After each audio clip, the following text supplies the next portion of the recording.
اما بعد بسم اللہ الرحمن الرحیم۔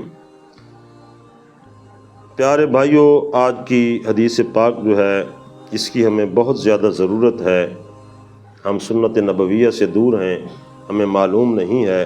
دیکھو اللہ کے نبی صلی اللہ علیہ وسلم کا فرمان ہمیں کیا کہتا ہے اور ہم کیا کرتے ہیں۔ آج کل ہمارا جو رسم و رواج ہے، ہم ایک دوسرے کی غیبت کرنے میں یا کسی کے کیڑے نکالنے میں یا کسی کا عیب ڈھونڈنے میں کتنی تگ و دو کرتے ہیں اور کوشش کرتے ہیں کہ کسی کا کوئی عیب نظر آئے اور ہم اس کے پیچھے پڑیں اور لوگوں کو بتائیں اور خوش ہوں اور اس پہ کاکے لگائیں، جبکہ اللہ کے نبی صلی اللہ علیہ وسلم کا فرمان علی شان ہمیں کیا کہتا ہے۔ حضور صلی اللہ علیہ وسلم فرماتے ہیں، قال من رعا عورتن،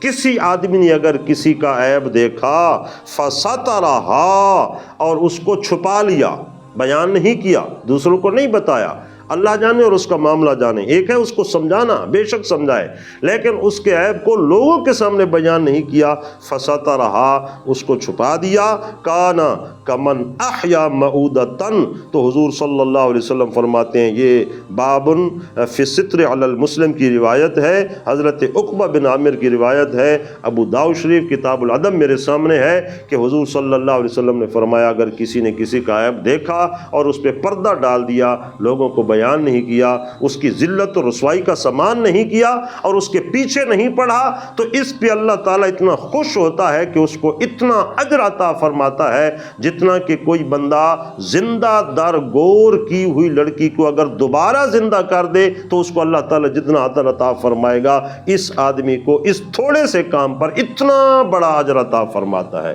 تو اس لیے دوستو، رسم و رواج کے پیچھے نہیں پڑنا چاہیے، اپنے آپ کو سنت نبویہ اور سیرت مصطفیٰ کے قریب کرنے کی کوشش کرنی چاہیے۔ اللہ کے نبی کا فرمان سنو کہ کسی کے عیب کو دیکھ کر اس کو اچھالنے کی کوشش نہ کیجیے، بلکہ یہ تو آپ کے لیے ایک بہترین موقع ہے کہ اگر آپ اس کی ستر پوشی کرتے ہیں تو اللہ تعالیٰ کی بارگاہ سے اس قدر زیادہ اجر سے ماجور ہوں گے۔ اللہ تعالیٰ ہمیں عمل کی توفیق سے نوازے۔